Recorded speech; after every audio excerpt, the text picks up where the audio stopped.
জান্নাতের ভিতরেও আল্লাহ পাক যারা সবর করবে তাদের জন্য বিরাট নিয়ামত আল্লাহ পাক জান্নাতে দান করবেন।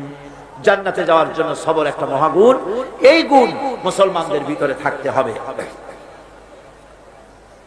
আমার বন্ধুগণ, কোরআনে কারীমের ছোট্ট সূরা ওয়াল আসরের ভিতর থেকে যে কথাগুলি বিগত 4 দিন আর আজকে বলা হলো, জীবন আমাদের ব্যর্থ, জীবন আমাদের ক্ষতিগ্রস্ত। এই জীবন যদি আমরা সবল করতে চাই তাহলে 4টি আমল করা লাগবে, ঈমান আর আমলে সালেহ। আর আমাদের করা লাগবে আমলে সালেহের সাথে হকের দাওয়াত আর সবর ইখতিয়ার করতে হবে। এই সবর যদি করতে পারি, জিহাদের ময়দানে লোক যদি কম হয়, বেশি সংখ্যকের উপরে আল্লাহ পাক আমাদেরকে জয়ী করে দিবেন। ইয়াকুম মিনকুম 20 সাবিরুনা ইয়াগলিবু মিআতাইন। তোমাদের মধ্যে যদি 20 জন লোক যদি তোমাদের মধ্যে সাবির হয়, ধৈর্যশীল হয়, তাহলে 200 লোকের উপরে আমি আল্লাহ রাব্বুল আলামিন তোমাদেরকে জয়যুক্ত করে দেব। জোরে কোন সুবহানাল্লাহ। 20 জন যদি হয়, 200 এর উপরে আমি তোমাদেরকে জয়যুক্ত করে দেব। জিহাদের ময়দানে সবর ইখতিয়ারকারী লোকদেরকে আল্লাহ পাক জয়যুক্ত করবেন বলে ওয়াদা করেছেন। বিপদে ধৈর্যধারীর জন্য আল্লাহ পাকের পক্ষ থেকে সুসংবাদ রয়েছে, ওয়াবাশশিরিস সাবিরিনাল্লাযীনা ইযা আসাবাতুহুম মুসিবা ক্বালু ইন্না লিল্লাহি ওয়া ইন্না ইলাইহি রাজিউন। সুসংবাদ হচ্ছে সেই সব ধৈর্যধারীদের জন্য, সবর ইখতিয়ারকারীদের জন্য যারা বিপদ আসলে বলে, কি বলে? পড়েন আমার সাথে, ইন্না লিল্লাহি ওয়া ইন্না ইলাইহি রাজিউন। এইটা আমরা পড়ি কখন? কেউ মরে গেলে বলি, আর পড়ি সমস্ত বিপদ আসলেই ইন্না লিল্লাহি ওয়া ইন্না ইলাইহি রাজিউন। আমরা তো জানিও না, দোয়া সব মুখস্থ করে মানছে, অনেক মানুষ অনেক দোয়া মুখস্থ করছে, কিন্তু লাগাবে কোন জায়গায় তা জানে না। একজনে শুনছে তার শাশুড়ি মারা গেছে, কয় নাউজুবিল্লাহ। আবার আরেকজনে বলছে, শুনছো বলে কি? বলে তোমার ছেলে তো মেট্রিকে ফার্স্ট হয়েছে, কয় ইন্না লিল্লাহ। দোয়া মুখস্থ করছে, লাগাইবি কোথায় জানে। ইসলাম আমাদের সব শিখাইছে। আশ্চর্য হবেন, বলবেন মাশাআল্লাহ, সুবহানাল্লাহ। খোঁজ খবরই শুনবেন, আলহামদুলিল্লাহ। খাইতে মজা লাগতেছে, বলবেন আলহামদুলিল্লাহ, সুবহানাল্লাহ। এসব তো কিছু বলে চলে না, বিসমিল্লাহ আল্লাহর নাম নিতেই চায়। আল্লাহ পাকের যখন বিপদ আসে, মুসিবত আসে, রব্বুল আলামিন বলেন বিপদ যখন আসে, মুসিবত যখন আসবে, বান্দা যারা মুমিন তারা পড়ে ইন্না লিল্লাহি ওয়া ইন্না ইলাইহি রাজিউন। নিশ্চয়ই আমরা আল্লাহর জন্য এবং আমাদের সকলকেই আল্লাহর কাছে ফিরে যেতে হবে, এই কথাটা মুমিনদেরকে বলতে হবে। ঘুমের দোয়া আছে, রাসূলুল্লাহ ঘুমাবার সময় দোয়া পড়তেন, নামাজের পরে দোয়া পড়তেন। কত দোয়া যে হুজুর পড়েছেন। ইমাম নববীর একটা কিতাবই আছে, কিতাবুল আযকার, এত বড় কিতাব। সিহাসেত্তা থেকে সমস্ত দোয়াগুলি বেছে বেছে তিনি এই কিতাবের মধ্যে এনেছেন, কিতাবুল আযকার। এই কিতাবুল আযকারের ভিতরে দেখা যায় রাসূলুল্লাহ কত দোয়া করেছেন। সকালে, সন্ধ্যায়, রাতে, শুতে, উঠতে, বসতে, হাসিতে, খুশিতে, বিপদে, মুসিবতে সব সময় দোয়া করতেন। এই দোয়াগুলি আপনারা মুখস্থ করবেন, এই দোয়াগুলি বই কিনে নেবেন এবং তার থেকে মুখস্থ করবেন, অর্থ সহকারে জানবেন এই দোয়াগুলি কি মূল্যবান দোয়া। আল্লাহর কাছে এই দোয়াগুলি হুজুর করতেন।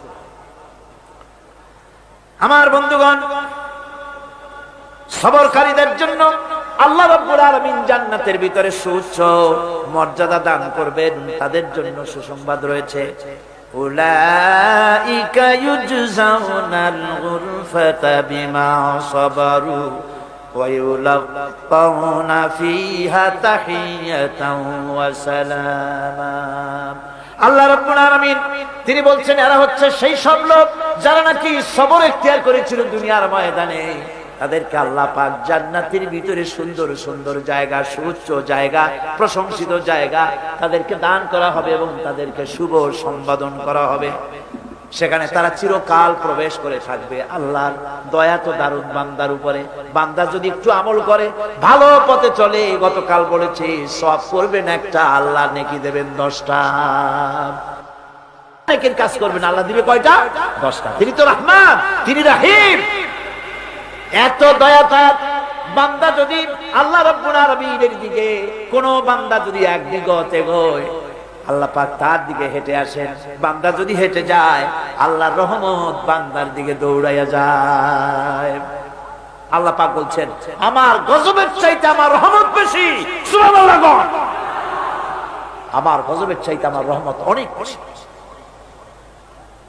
খাজা বাবার দরবারে গিয়া, পীরের দরবারে গিয়ে, অর্থাৎ নাহক পীর, হকপন্থী পীর তো বাংলাদেশে বহুত আছে, দুনিয়ায় আছে। জোরে কোন আলহামদুলিল্লাহ। যারা দিনদার, ইমানদার, আলেমে দ্বীন, যারা মানুষকে নিয়ে ব্যবসা করে না, যারা মানুষকে বেদাতের দিকে চালায় না, শিরক এবং বেদাত মুক্ত করে তাওহীদের দিকে যারা চালায়, এরাই হলো হকপন্থী পীর। আর তাদের কারণে ইসলাম আজও টিকে আছে। বলেন আলহামদুলিল্লাহ। জোরে বলেন আলহামদুলিল্লাহ। সেই জন্য আকীদাকে শুদ্ধ করে নিতে হবে। কেউ কিছুই দিতে পারবে না, দেওয়ার মালিক হলো আল্লাহ রাব্বুল আলামিন। মালিক কে?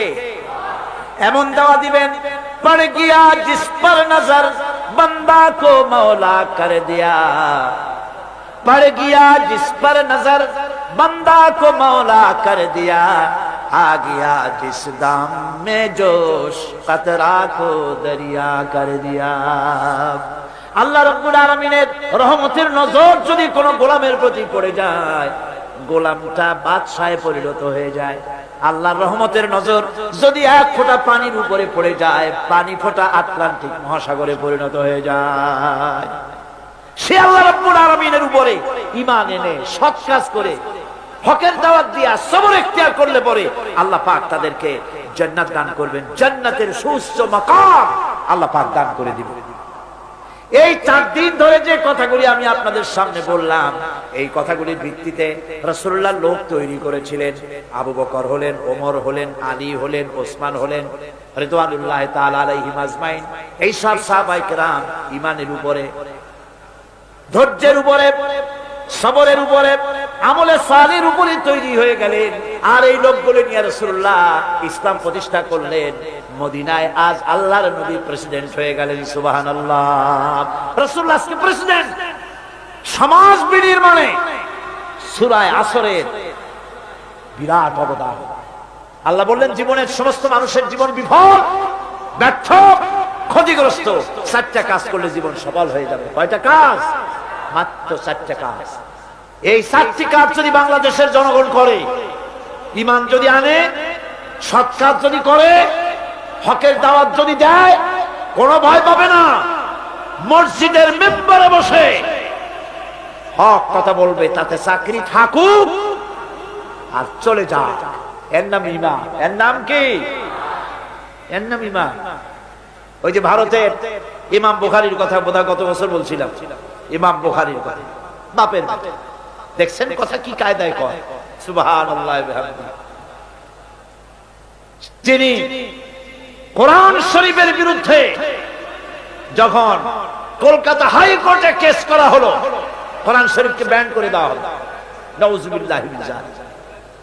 ভারতের বুকে শাহী জুমা মসজিদের ইমাম আব্দুল্লাহ বুখারী তিনি বক্তৃতা করেছেন, খুতবা দিয়েছেন। সেই খুতবার মধ্যে বলেছেন, আমি শুধু দিল্লি জুমা মসজিদের ইমাম নই, আমি ভারতের 20 কোটি মুসলমানের ইমাম। এ ভারতকে আমরা সাজাইছি।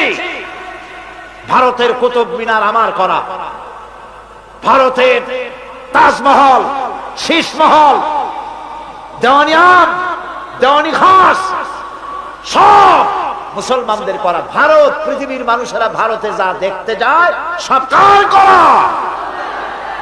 আমার মুসলমানের করা। ইমাম বুখারী বলেছেন, আমাদের করা সেই দেশের বুকে 20 কোটি মুসলমানের কলিজার সাথে সম্পর্কিত পৃথিবীর 120 কোটি মুসলমানের কলিজার সাথে সম্পর্কিত কোরআন ব্যান করবে। যদি কোন কোর্টের এই ভারতবর্ষে, ভারতের, ইন্ডিয়া কোন কোর্টের কোন বিচারপতি কোরআনকে ব্যান করা হলো এই রায় যদি ঘোষণা করে, তাহলে সেই বিচারপতিকে পাড়াইয়া ধরিয়া আমি আমার বাম হাত দিয়ে তার জিহ্বাটা টেনে ছেড়ে ফেলে দেব।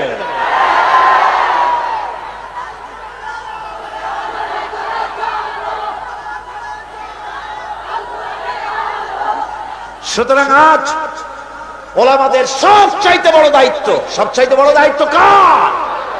ওলামা, খুতাবা, তারা হচ্ছেন ওমানাউদ্দিন, দ্বীনের আমানত আলেমদের কাছে। কার কাছে?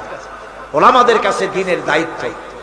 মাহফিলের ভেতরে, মসজিদের মেম্বরে দাঁড়িয়ে হক কথা বলতে হবে, নাহকের বিরুদ্ধে কথা বলতে হবে। চাকরি থাক আর চাক, কোনো পরোয়া করি না। রুজির মালিক আল্লাহ। রুজির মালিক কে? জোরে চিল্লা এখন কে? আল্লাহ রাব্বুল আলামিন বলেছেন, ওয়া মা মিন দাব্বাতিন ফিল আরদি ইল্লা আলাল্লাহি রিজকুহা। এই পৃথিবীর বুকে এমন কোন বিচরণশীল জীব নাই যে জীবের রিজকের দায়িত্ব আমি আল্লাহ আমার নিজ হাতে গ্রহণ করি নাই। বেটা রিজিকের মালিক আমি, তুমি সুসু করো কেন? তোমারও তো ভয় কেন? হক কথা বলতে হবে। হক কথা যদি সাহাবায়ে কেরাম না বলতেন, তাহলে মক্কা ইসলাম শেষ হয়ে যেত, মদিনা পর্যন্ত আসতে পারতো না। ঠিক কি না? আমাদের শানদার মাঝি, ওলামায়ে কেরামদের রয়েছে শানদার মাঝি, অর্থাৎ উজ্জ্বল অতীত। উজ্জ্বল অতীত। স্বাধীনতা সংগ্রামে ওলামাদের অবদান অস্বীকার্য। মাওলানা মুহাম্মদ আলী, মাওলানা শওকত আলী, মাওলানা জাফর থানেশ্বরী, মাওলানা শিববির আহমদ ওসমানী, মাওলানা সৈয়দ আবুল আলা মওদুদি, আল্লাহর যথেষ্ট বড় বড় আলেম ব্রিটিশের গোলামি থেকে দেশকে মুক্ত করার সংগ্রামে অবতীর্ণ হয়েছিলেন। মাওলানা জাফর থানেশ্বরীকে ব্রিটিশ গভর্নমেন্ট গ্রেফতার করেছে, তাকে জেলে রেখেছে। বিচার হলো, বিচারে তাকে আন্দামান দ্বীপে দ্বীপান্তরিত করা হবে। তাকে লোহার জিনজির পরানো হয়েছে।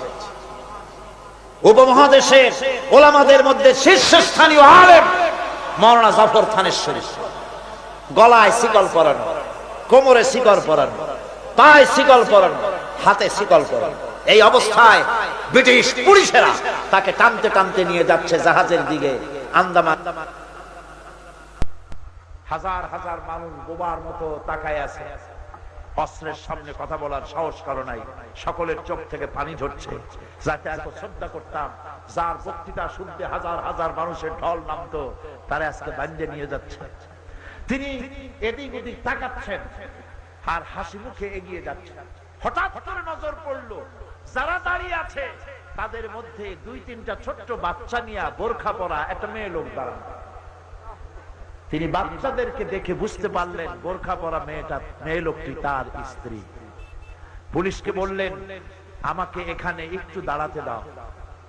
পুলিশ দাঁড়িয়ে গেল। স্ত্রী বললেন, প্রাণের স্বামী, তুমি আমাকে কি বলে যাচ্ছ?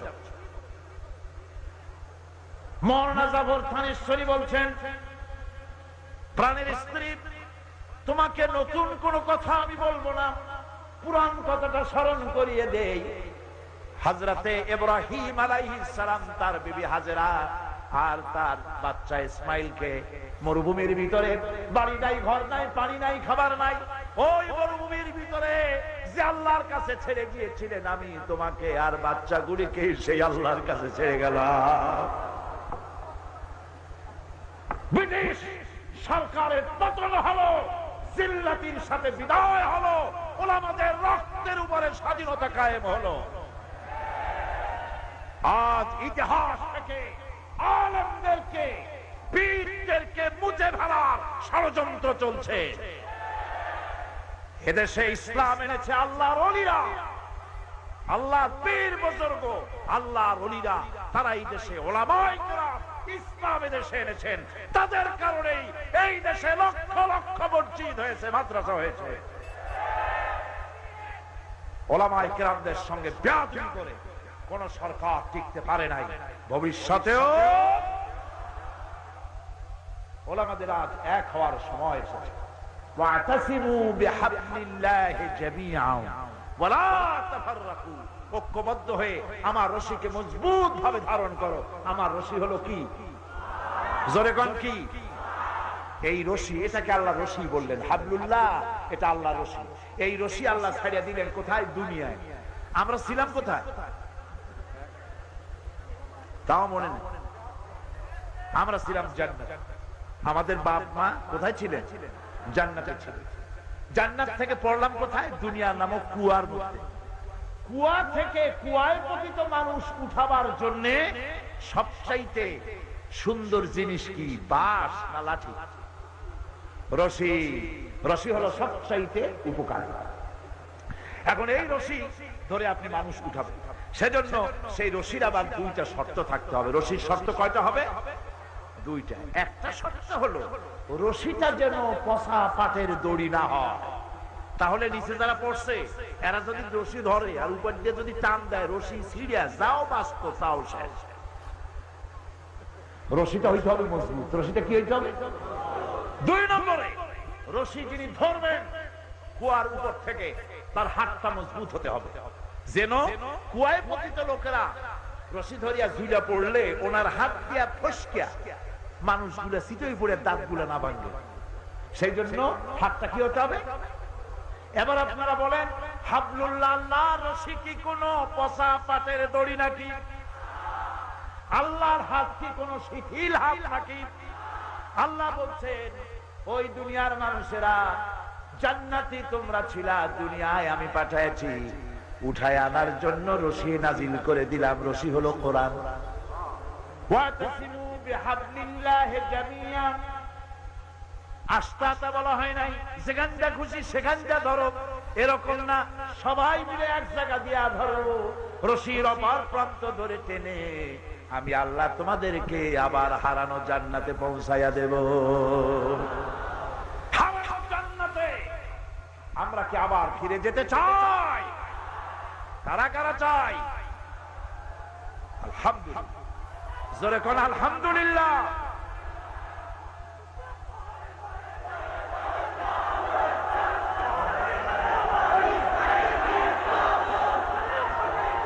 আচ্ছা শোনেন, দেখুন আমি বলছি হাত উঁচু করতে, আপনারা কল্লাটা হিংসা করে দিলেন। একটা কথা হইল, এত বড় মাহফিল ডিস্টার্ব করবেন না। আপনি কি দেখবেন? যেদিকে তাকাবেন সেদিকেই মাথা। একজনের মাথা আর একজনের দেখা ছাড়া আর কোনো পথ নেই। বসুন, দাঁড়িয়ে থাকবেন না। আমি আজকের বক্তৃতা খুব লম্বা করবো না, যেহেতু অনেক দূর থেকে লোকেরা এসেছেন, ফিরে যেতে হবে। কয়েকটি জরুরি কথা বলে সবচাইতে আকর্ষণীয় দোয়া আখিরি মুনাজাত, সেই মুনাজাতের দিকেই আমি এগোচ্ছি। আমি বাংলাদেশে বসে আপনার কাছে যিনি যেখানে দাঁড়িয়েছেন আপনারা তাকে বসিয়ে দিন। কাউকে দাঁড়াতে দিবেন না, কাউকে হাঁটতে দিবেন না। এত বড় মাহফিলের ভিতর দিয়ে হাঁটা বেয়াদবি, এই কথাটা মনে রাখবেন। হাজার হাজার মানুষকে পাড়াইয়া ঠেলিয়া হাঁটা চূড়ান্ত বেয়াদবি। বন্ধুগণ, আমি বাংলাদেশের সমস্ত ওলামায়ে কেরাম, মাশায়েখে এজাম সকলকে বিনীতভাবে অনুরোধ করি, ওলামা মাশায়েখ ইসলামী দলগুলি যদি এক হয়ে যায়, এই দেশে ইসলাম কায়েম করা কোনো কঠিন বিষয় নয়। আমার এই কথা কি ঠিক? ওলামারা এক হইলে, পীর সাহেবরা ইসলামী দলগুলি এক হলে ইসলাম যে কায়েম হয়ে যাবে, এ কথা আমাদের শত্রুরা বোঝে নাকি বোঝে না? বোঝে কি না? বোঝে বলেই এক হতে দেয় না। আপনারা যেন অন্যদের শিকার হবেন না, ম্যাক্সিমাম স্যাক্রিফাইস করতে আমরা যেন পারি। সমস্ত টুপি আমরাই পাস করি বানাইতে পারবো না, সম্ভব? সব টুপিগুলি গোল বানাইতে পারবো না, সব টুপিগুলি কিস্তি বানাতে পারবো না। জামায় টুপিতে বিভিন্ন ব্যাপারে কিছুটা ব্যতিক্রম তো থাকবেই, অতীতেও ছিল, এখনো আছে। সুতরাং এইগুলিকে আল ইত্তেহাদ মাল ইখতিলাফ, ছোটখাটো মতভেদ ভুলে গিয়ে ঐক্যের প্ল্যাটফর্মে আসতে পারলে এদেশে ইসলাম কায়েম হওয়ার সম্ভাবনা 100-তে 100 ভাগ। শুনলেন না বিদেশি বক্তারা কি বক্তৃতা করলেন?